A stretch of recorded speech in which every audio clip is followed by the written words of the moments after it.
В Малой академии наук в селе Чапаева Хангалахского улуса подвели итоги регионального этапа конкурса научно-технологических проектов «Большие вызовы». В этом году он впервые вышел на международный уровень. Теперь в нем участвуют школьники и студенты из стран СНГ. Подробнее об участниках из Якутии и их уникальных разработках расскажет моя коллега Виолетта Засимова.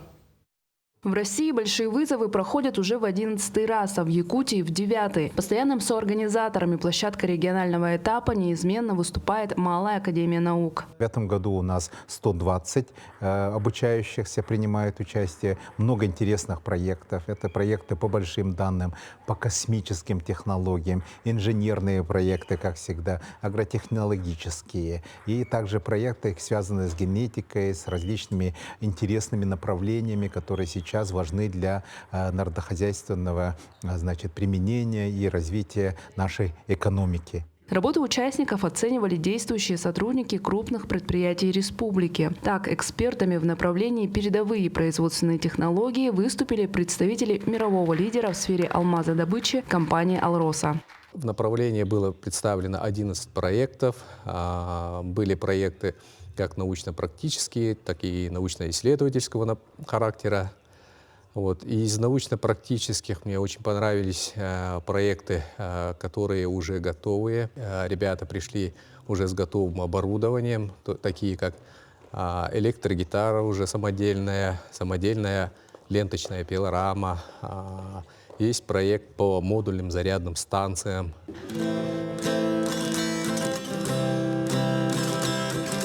Одним из тех, кто больше всего впечатлил эксперта в этом направлении, стал ученик 9 класса технического лицея имени Алексеевой Александр Ефимов. Школьник собственноручно собрал настоящую электрогитару. Основа — это якутская сосна, доски, и снизу тоже доски — это липа. А так дальше все я заказывал на маркетплейсах, различных сайтах. Заказывал все эти материалы. За свой инженерный талант и целеустремленность Александр Ефимов был удостоен специального приза от компании «Алроса». У него есть инженерная мысль, и плюс он еще умеет работать руками. Нам нужны такие ребята на производстве. Мы сейчас набираем молодых кадров, обучаем их.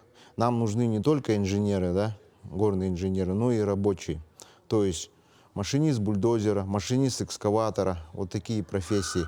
В день подведения итогов регионального этапа прошел круглый стол, посвященный школьному инженерному образованию. Представители Минобразования и эксперты конкурса обсудили главную задачу – как объединить усилия школ, вузов и бизнеса, чтобы создать в Якутии прочную основу для подготовки будущих специалистов. Инновационного метода обучения азбуки Брайля.